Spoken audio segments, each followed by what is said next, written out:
your better half is AWOL today. She's AWOL. I think. She's in Vegas doing the RE/MAX convention. Oh, very nice. Okay, so it's you and I, and we're going to do something that I've been begging you literally to do for like a bunch of years. Can you please draw from your own experience? Yeah. You know, the names of the actual people will be kept anonymized to protect the innocent. But what have you actually learned, and maybe what are some interesting stories that you can pass on from your own experience and seeing what decisions people make about how they handle their property over the years?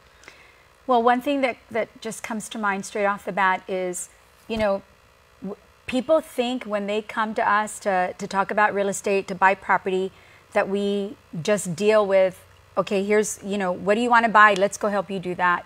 But what we really do, what Liz and I and most of our agents in the office, what we strive to do is we give you all the information and we ask you a lot of questions. And it's because, you know, real estate is from beginning when you buy the property to the end. And the thing that I kind of want to discuss today, and this is something my husband and I have talked a lot about, is what happens at the end, whether it's my end or his end. What happens at, you know, you bought your home, so let's just talk about people Death buying. is inevitable, of course. Yeah, it's inevitable. So I've bought the property. My husband and I are living in there now. And we've actually, and this is, you talked about learning from experience, right? I've learned this from other people's mistakes. And that's what forced my husband and I to sit down and have that conversation. So let's say something happens to me. Are you going to be able to make the mortgage payments without me being around? Mm-hmm. Or if something happens to you, can I make the mortgage payments without you being around? It's really an important conversation that you need to have, whether you're in the process of buying real estate, you've bought real estate, or you've owned it for years. If you haven't already spoken about that, if you guys haven't made decisions about that, you need to. Now, is this more a function of making a sequence of smart decisions about the property itself and how you manage it? Or is this more, you know, just like being an astute financial person? Well, or a little bit of both? It's a little bit of both, Jason. But yes, you could be a good financial planner and start planning for the worst case.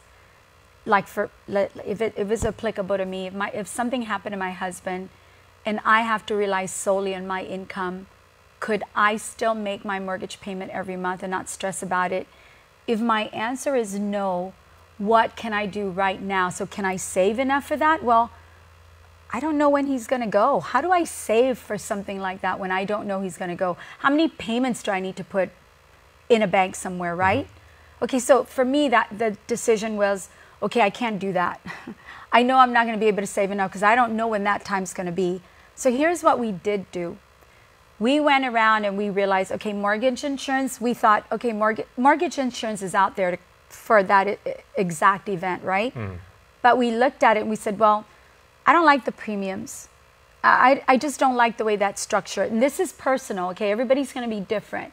But for us, mortgage insurance didn't work for many reasons. Plus, you've already got, you know, other types of insurance. You might have other types of financial investments that you're making. So you know what? That's exactly where our mind went. Your obligation portfolio, right? Yeah, obligation portfolio. Okay, that's a new one for me. But okay, so we decided we can't save enough to plan for that event because we don't know when it's going to happen. I don't know how many mortgage payments I need to put aside, so it wasn't realistic for me. Plus, I couldn't afford it. My goodness. To put that much, because that's one mortgage payment extra every month. For how long? Couldn't do it. Okay, insurance. I don't want mortgage insurance, but what about life insurance? So we contacted our life insurance person and we said, okay, we have life insurance just in case something happens. What if it happens to me and my husband? What are my kids going to do? They're not going to be able to make the mortgage payments, or they shouldn't be burdened with it, right? And what happens in that case? Is the banks and the courts sympathetic to the situation, or they basically say, you know, this is a sunk cost, we got to take it back? They're sympathetic, but it is what it is. It's you know, they're going to have to take it back. It's still a debt. It's still a debt. It's got to be paid by somebody. And yes, they could take it back, but is that what I want? No, it isn't.